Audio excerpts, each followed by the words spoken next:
오늘 우리에게 주시는 하나님의 말씀은 에베소서 1장 3절에서 6절입니다.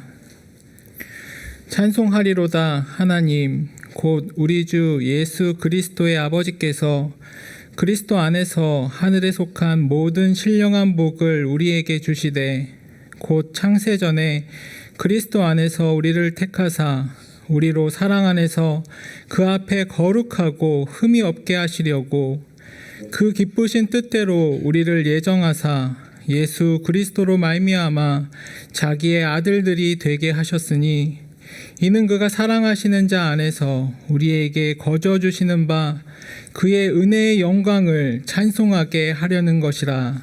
아멘. 오늘은 우리 100주년 기념교회 창립 19주년을 맞는 기념주일입니다. 우리 교회가 지금까지 올 수 있었던 것은 전적으로 하나님께서 은혜와 평강 베푸심의 결과입니다. 그 하나님께 모든 영광을 올려드립니다. 우리 교회는 한국 개신교 양대 성지인 양화진 외국인 선교사 묘원과 한국 기독교 순교자 기념관을 관리 보존하고 신앙 선조들의 믿음을 계승하여 한국 기독교 200년을 향한 길닫기의 사명을 다하기 위해서 세워졌습니다. 우리 교회는 처음부터 우리 자신을 위해서가 아니라 한국 교회와 또 한국 교회의 미래를 위해 세워진 셈입니다. 우리는 그 소명과 사명을 다하기 위해서 지난 19년 동안 최선을 다해 왔습니다. 오늘의 예배가 우리가 지금까지 걸어왔던 것처럼 앞으로도 그 길을 신실하게 걸어갈 것을 마음에 다시 한번 되새기는 결단의 시간이 되기를 소망합니다. 우리 교회가 한국 기독교 200년을 향한 길닫기의 사명을 갖고 있다는 것은 우리 교회만이 하나님께서 인정하는 유일한 교회라는 의미가 아닙니다. 또한 하나님께서는 우리 교회를 통해서만 일하신다는 의미도 아닙니다. 또한 길닫기의 사명을 감당한다는 것도 우리 교회만이 맡을 수 있는 유일한 교회라는 의미도 아닙니다. 만약 그렇게 생각하고 믿는다면 그것은 굉장히 큰 교만일 뿐만 아니라 한국 기독교의 미래를 준비하는 디딤돌이 되기는커녕 걸림돌만 될 것입니다. 단지 우리가 할 수 있는 것은 지금은 물론 미래에도 하나님께서 보시기에 교회다운 교회, 하나님께서 쓰시는 통로가 되는 교회의 샘플이 되는 것입니다. 또한 잊지 말아야 할 것은 하나님께서는 어느 시대에나 하나의 샘플, 한 가지 유형의 교회만 사용하지 않으신다는 것입니다. 하나님께서는 당신의 필요를 따라 다양한 종류의 샘플들, 다양한 종류의 교회들을 사용하십니다. 우리 교회가 미래지향적인 정관을 비롯하여 여러 종류의 제도에 의해 운영되는 것은 그것이 유일한 방도이기 때문이 아니라 한국 교회의 미래를 위한 하나의 샘플로 사용되기 위함입니다. 우리 교회가 하나님의 샘플로 사용되는 한 하나님께서 우리 교회를 통해 한국 교회가 나아가야 할 바른 길을 친히 닦아 주실 것입니다. 그래서 우리 교회가 한국 기독교 200년까지 하나님께서 사용하시는 샘플이 되는 교회, 길닫기의 사명을 잘 감당하는 교회가 되기 위해서 미래준비위원회에서 다음과 같은 것들을 정리하고 있습니다. 첫째는 주님이 주인이신 교회가 되기 위해서 어떻게 교회의 교회다움을 지켜갈 것인가 하는 것입니다.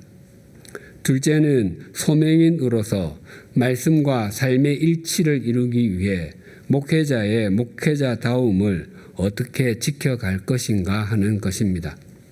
그리고 셋째는 예배의 생활화와 생활의 예배화를 통해 자기 부인을 신앙의 목표로 삼는 교인의 교인다움을 어떻게 지켜갈 것인가 하는 것입니다.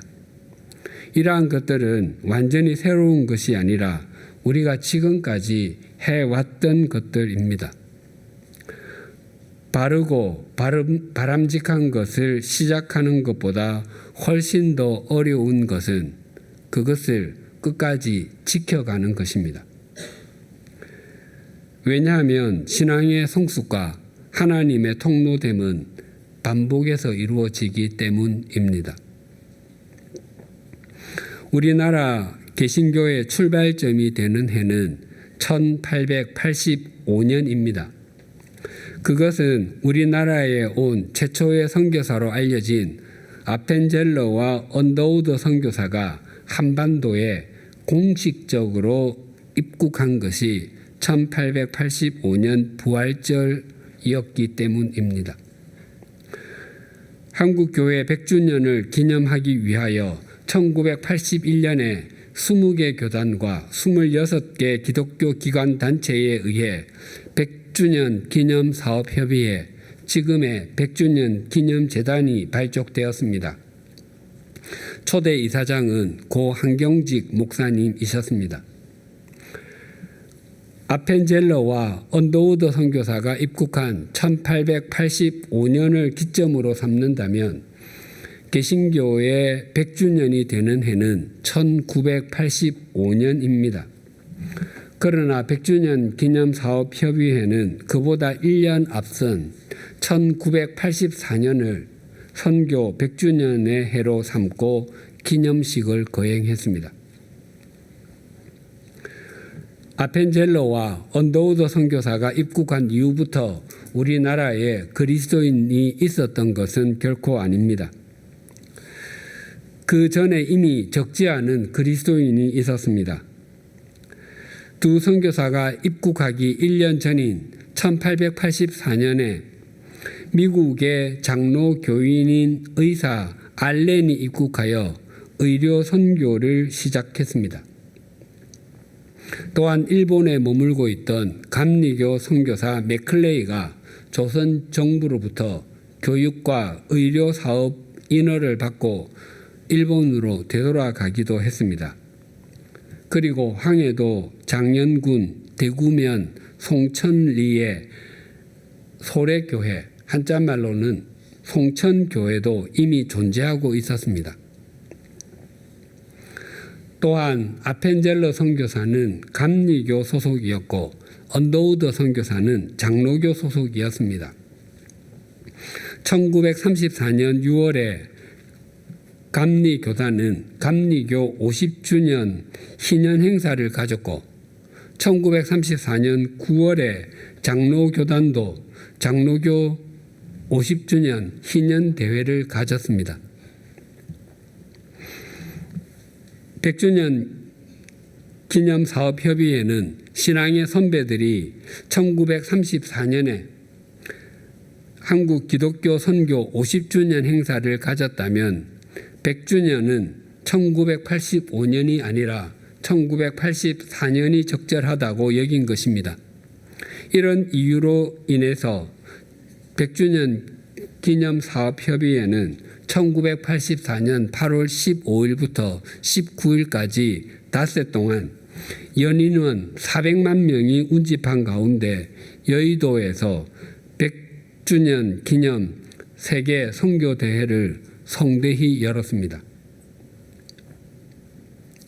이처럼 100주년 기념사업협의회가 선교 100주년을 1984년으로 정하고 기념하였으므로 선교 200주년이 되는 해는 2084년이 됩니다.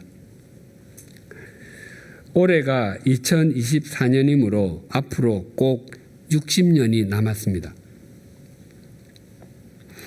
선교 100주년 대회 이후 지난 40년간 한국 교회가 걸어온 궤적을 볼 때 점점 하향 곡선을 그을 가능성이 큽니다.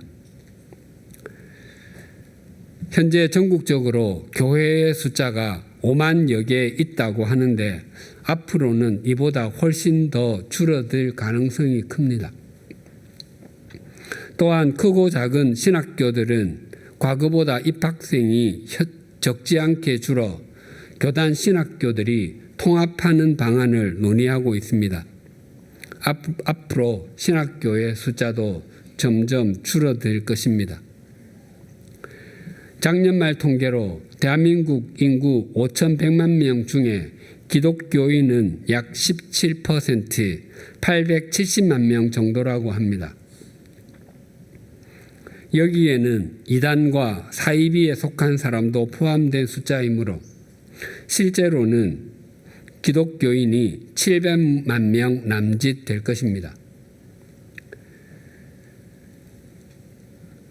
그리고 이 숫자에는 그리스도인이라 자처하면서도 실제로는 그리스도인으로 살지 않는 소위 가나안 교인도 포함되어 있습니다. 가나안은 안 나가를 거꾸로 한 말입니다. 사실 이 말은 30여 년 전 제가 신학대학원에 다닐 때 신학생들이 말하던 농담이었습니다. 신학교에 입학하면 곧 교회에서 교육전도사로 사역하곤 합니다. 사역할 교회로 부름받기 전에 신학생들, 특히 지방에서 열심히 교회를 섬기다가 서울에 있는 신학교에 입학한 학생들은 기숙사에 살며 주일에는 평소 가보기 원했던 교회에서 예배를 드리는 경험을 하곤 합니다.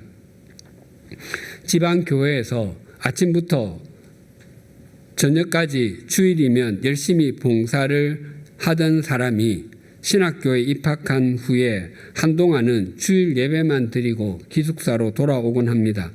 그러면 색다른 감정을 느끼게 됩니다.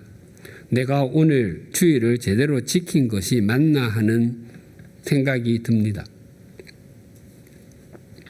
그때 먼저 사역지를 찾은 신학생이 주일 늦게까지 섬기고 돌아와서는 주일 예배만 드리고 돌아와 기숙사에 쉬고 있는 신학생에게 완전 가나안 교인이구만 이라고 부러움 반 농담 반으로 말하곤 했는데 이제는 실제로 가나안 교인이 점점 많아지고 있는 것입니다.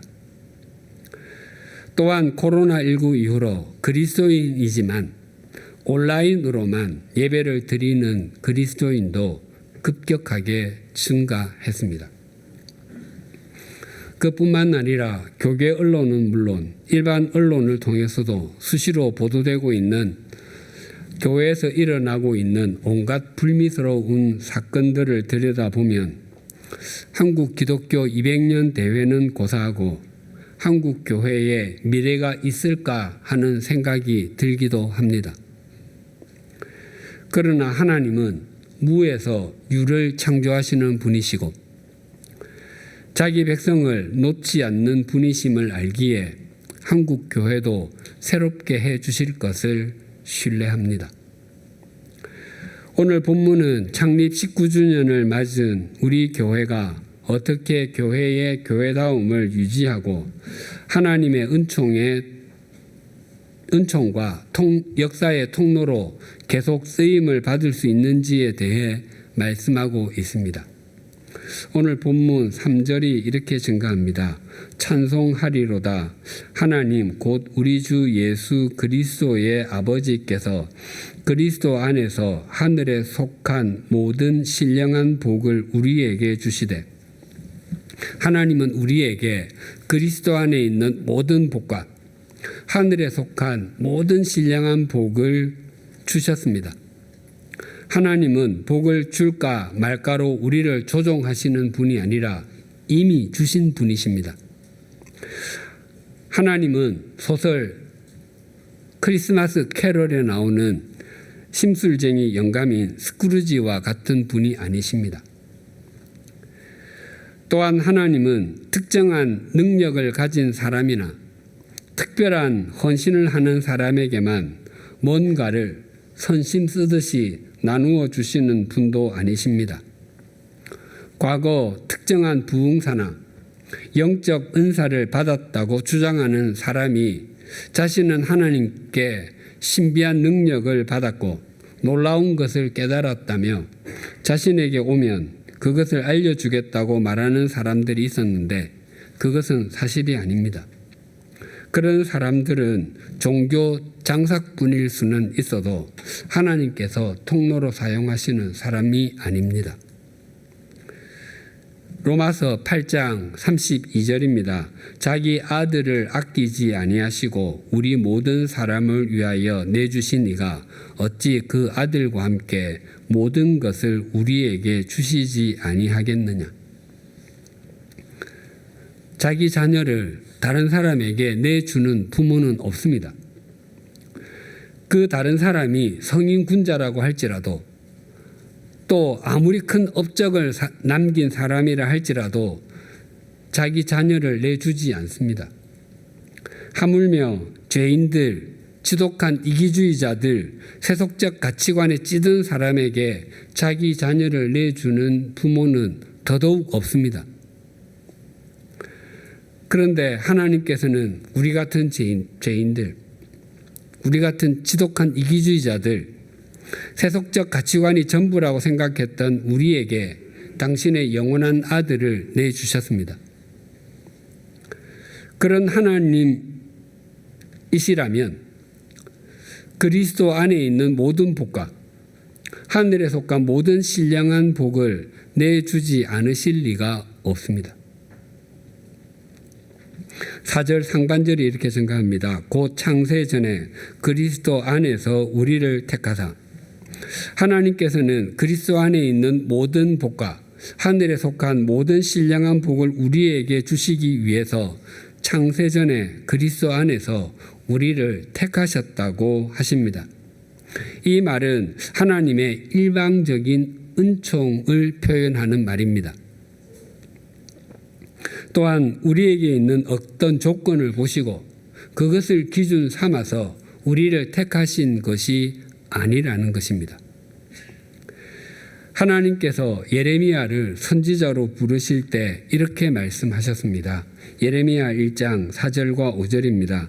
여호와의 말씀이 내게 임하니라. 이르시되 내가 너를 모태에 짓기 전에 너를 알았고 네가 배에서 나오기 전에 너를 성별하였고 너를 여러 나라의 선지자로 세웠노라 하시기로. 하나님께서는 예레미야가 임신도 되기 전에 아셨고 어머니 뱃속에 있을 때 구별해서 선지자로 부르셨다고 합니다. 그것은 예레미야가 선지자로 부름을 받을 수 있는 어떤 특별한 자격을 갖추었거나 하나님께서 부르실 수밖에 없는 조건이 있었기 때문이 아니라는 것입니다. 또한 예레미야가 그가 갖고 있는 약하게 보이는 부분이나 부족하게 보이는 부분도 하나님의 선지자로 사역하는데 방해거리가 되지 않는다는 말입니다. 더 나아가 예레미야가 그의 어머니 뱃속에 있기 전부터 예레미야를 아시는 하나님께서 당연히 그가 행할 사역도 모두 알고 계시기에 그를 끝까지 책임져 주실 것이라는 약속이기도 합니다. 하나님께서는 전 세계 80억 명이 넘는 사람 중에 우리를 택하시고 우리로 하여금 그 역할을 감당하게 하시려고 우리를 우리의 가정과 우리의 일터와 우리 삶의 자리에 세우셨습니다. 그래서 지금 우리가 있는 곳에서 우리가 하는 그 역할은 하나님께서 우리가 태어나기도 전에 정해 주신 것입니다.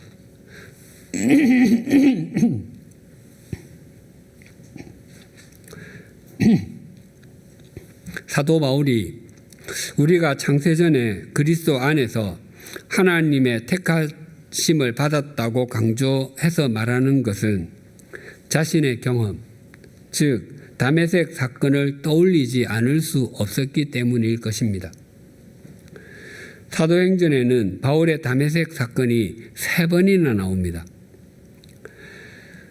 그 사건은 바울에게는 물론 그 내용을 듣고 읽는 우리에게도 중요한 것이기 때문일 것입니다.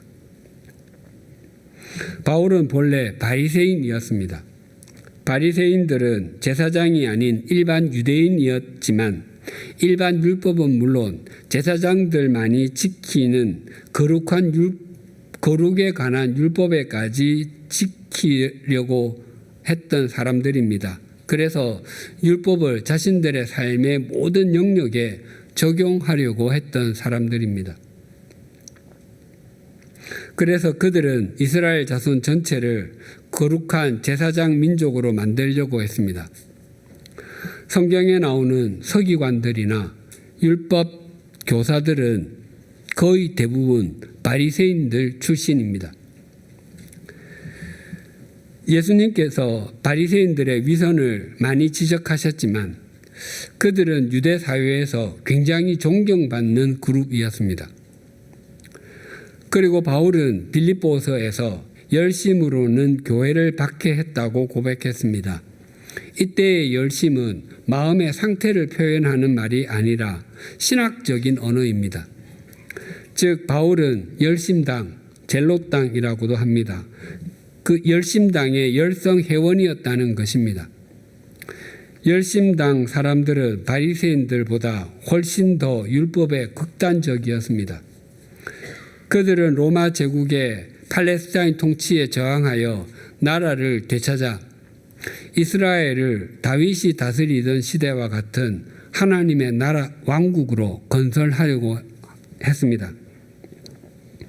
그래서 바울이 열심당의 신학으로 교회를 박해했던 이유는 율법을 파괴하는 나사렛 예수를 따르는 무리를 없애는 것이 하나님에 대한 헌신이요 하나님께 제사를 드리는 것이라고 여겼기 때문입니다.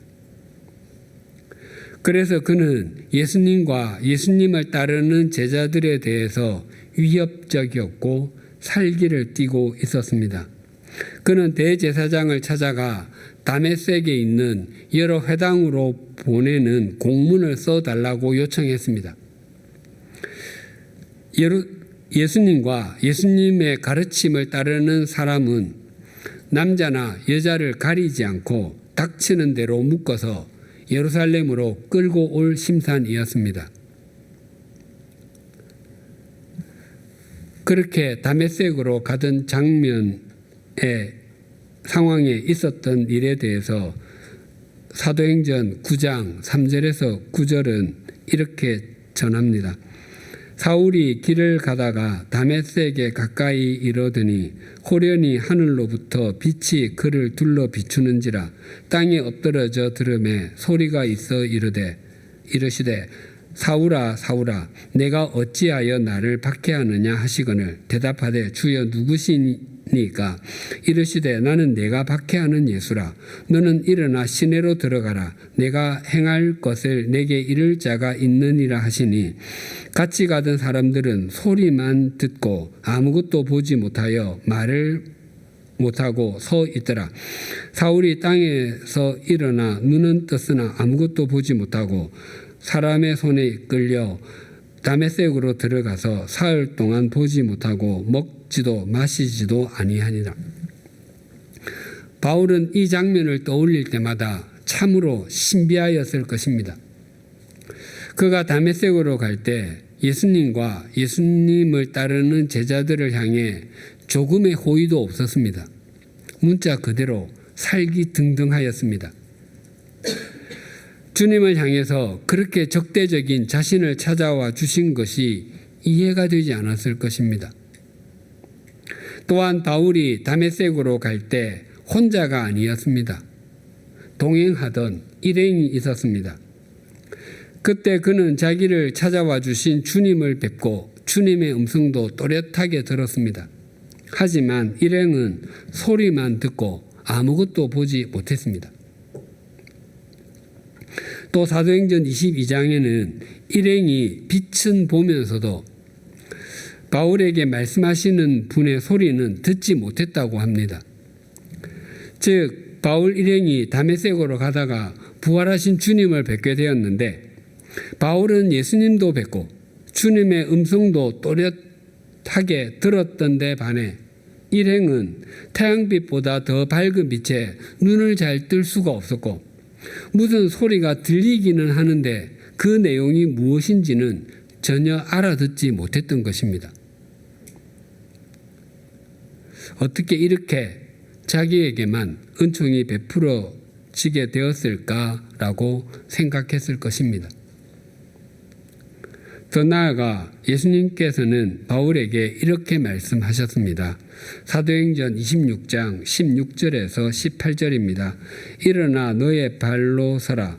내가 내게 나타난 것은 곧 네가 나를 본 일과 장차 내가 내게 나타날 일에 너로 종과 증인을 삼으려 함이니 이스라엘과 이방인들에게서 내가 너를 구원하여 그들에게 보내어 그 눈을 뜨게 하여 어두움에서 빛으로 사탄의 권세에서 하나님께로 돌아오게 하고 죄사함과 나를 믿어 거룩하게 된 무리 가운데서 기업을 얻게 하리라 하더이다. 예수님께서는 바울을 당신의 종과 증인으로 또 주님께로부터 보내심을 받은 사도로 세워주셨습니다. 그렇게 주님을 향해 적대적이었던 사람을 말입니다. 바울은 아무리 생각해도 자신이 어떻게 사도가 될 수 있었는지 이해가 되지 않았을 것입니다. 그렇게 적대적이었고 다메섹으로 함께 갔던 일행 중에 자신이 가장 윤리적이었거나 성품이 좋았던 것도 아니었을 터이니 말입니다. 그런 것을 되짚어 볼 때 하나님께서 우리를 창세 전에 택하셨다는 말 외에는 다른 내용으로는 설명이 불가했던 것입니다.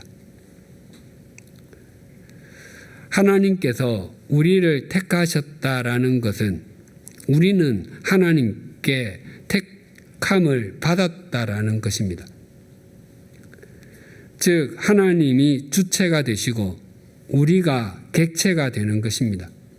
다시 표현하면 하나님이 주어시라면 우리는 동사가 되는 것입니다. 이 관계를 무너뜨리면 우리의 믿음과 삶은 무너지게 됩니다. 요즘 우리 교회 새벽 기도회 시간에 역대하 말씀을 나누고 있습니다. 그 내용과 함께 제게는 또 다른 은혜가 있습니다. 제가 2007년 12월 16일부터 우리 교회에서 사역을 시작하여 2008년 1월 새벽 기도회 때 말씀을 나눈 본문이 역대하 22장이었습니다. 그리고 공동 담임 사역을 본격적으로 시작한 때가 꼭 10년 후인 2018년 1월이었습니다. 그 해의 새벽 기도회를 매주 화, 수, 목, 금을 인도했었는데 1월 2일 첫날에 말씀을 나눈 본문도 역대하 22장이었습니다. 그렇게 동일한 본문을 전하게 된 상황을 보고 그때 저는 한조야 처음 사역을 시작할 때의 마음을 잊지 마라 라는 하나님의 뜻으로 해석했습니다. 역대하 26장은 남유다의 10번째 왕인 우시야에 대해서 전합니다. 그는 16살의 왕위에 올라 재위 기간이 무려 52년이나 됩니다. 이스라엘 전 역사를 통틀어 55년을 통치한 므낫세 왕에 이어 두 번째로 긴 기간 통치했습니다. 우리나라 조선시대에 27명의 왕이 있었는데 그 왕들 중에 가장 긴 기간 통치한 왕이 영조인데 52년을 통치했습니다. 우시야와 같은 기간입니다. 그런데 우시야는 52년 동안 내내 통치했던 것은 아니었습니다. 역대하 26장 16절입니다. 그는 우시야입니다. 그가 강성하여짐에 그의 마음이 교만하여 악을 행하여 그의 하나님 여호와께 범죄하되 곧 여호와의 성전에 들어가서 향단에 분향하려 한지라. 우시야는 국력이 강해지자 그의 마음이 교만해졌습니다. 그래서 제사장만이 행하는 직무를 자신도 행할 수 있다고 여겨 성전에 들어가서 향단에 분향하려고 했습니다. 그때 대제사장 아사랴를 비롯하여 제사장 80명이 손사래를 치며 그의 분향을 막으려고 했지만 우시야는 막무가내였습니다. 그 후에 이런 일이 있었습니다. 역대하 26장 19절에서 21절입니다. 우시야가 손으로 향로를 잡고 분향하려 하다가 화를 내니 그가 제사장에게 화를 낼 때에 여호와의 전 안 향단 곁 제사장들 앞에서 그의 이마에 나병이 생긴지라.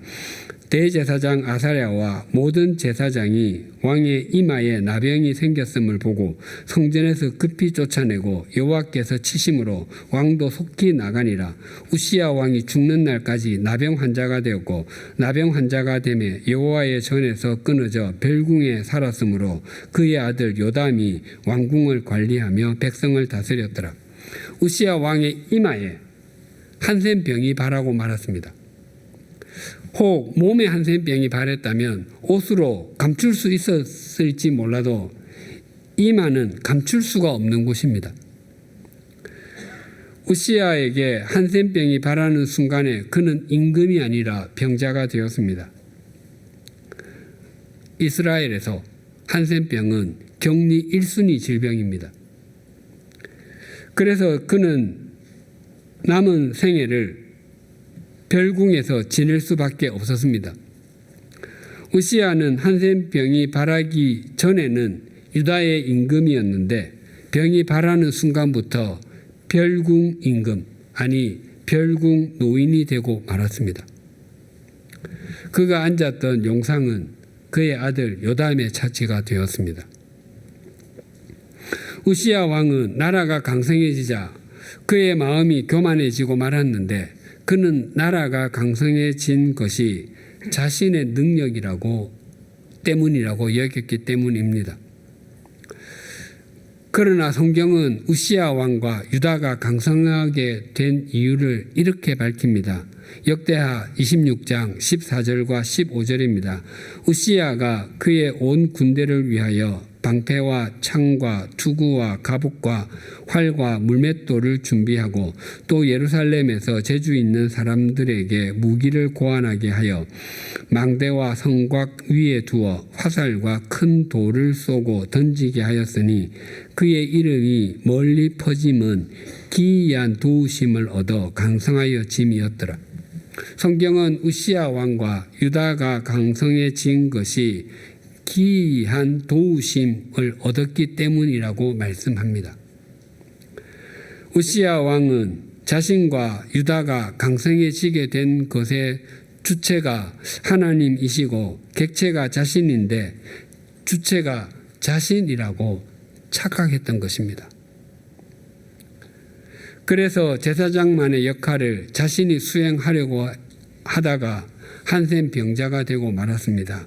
즉 우시야 왕은 하나님이 주어이시고 자신은 동사가 되어야 하는데 자신이 주어라고 착각했던 것입니다. 한국 기독교 200년을 향한 길닫기의 역할은 이 양화진에 대한민국에서 가장 큰 예배당을 세우는 일로 이루어지지 않습니다. 또한 지금보다 교인 수가 몇 배, 아니 몇십 배로 늘어나고 교회 재정이 기하급수적으로 불어나는 데 있지도 않습니다. 그렇다고 해외에 교회를 수백 개를 세우는 것으로도 이루어지지 않습니다. 우리가 잊지 말아야 할 것은 아무런 자격도 아무런 조건도 없는 우리를 하나님께서 택해 주셔서 이 소명을 맡겨 주셨다는 것입니다. 우리가 지금까지 올 수 있었던 것은 하나님께서 우리에게 기이한 도우심을 베푸셨기 때문입니다. 어떤 경우에도 교만하지 않고 조건도 자격도 없는 우리에게 이 소명을 주신 하나님께 감사하십시다. 창립 19주년을 맞아 우리 모두 우리를 택하신 하나님의 은총을 잊지 않고 주체가 되시고 주어가 되시는 하나님을 온 마음을 다해 섬기며 우리를 객체와 동사로 여겨 하나님의 손과 발로 살아가십시다.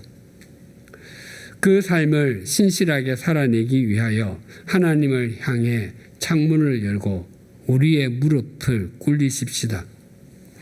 하나님께서 우리 교회를 한국 기독교 200년을 위한 하나의 샘플로 사용하셔서 한국 교회가 나아가야 할 바른 길을 친히 닦아주실 것이요 60년 후 한국 기독교 200년을 맞는 2084년에 우리들 대부분은 비록 이 땅에 존재하지 않을지라도 그때 우리 교회에 있을 사람들과 믿음의 사람들이 한국 기독교 200년을 기뻐하는 것을 우리 역시 하나님 나라에서 내려다보며 하나님과 함께 기뻐하게 될 것입니다. 기도하시겠습니다.